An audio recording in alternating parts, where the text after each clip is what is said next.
విఘ్నేశ్వరుణ్ణి స్మరించినంత మాత్రము చేత విఘ్నము తొలగిపోతుంది. విఘ్నము అంటే పరమ ప్రమాదకరమైనది. అది కార్యహంతి, అంటే ఇక కార్యము జరగకుండా చేసేస్తుంది. ఏదో కష్టపడితే కార్యం జరగడం కాదు, అసలు ఇక ఆ కార్యం జరగదు, అర్ధంతరంగా ఆగిపోతుంది. అట్లా కార్యం ఆగిపోయింది అంటే విఘ్నేశ్వరుని యొక్క అనుగ్రహం లేదు అని గుర్తు.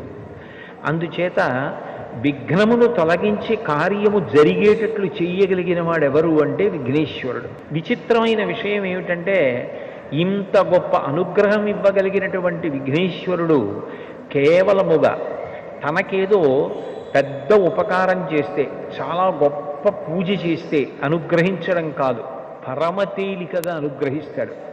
ఎంత తేలికగా అనుగ్రహిస్తాడు అంటే 4 గరిక పోచలు తీసుకొచ్చి ఆయన పాదముల మీద సమర్పించినంత మాత్రం చేత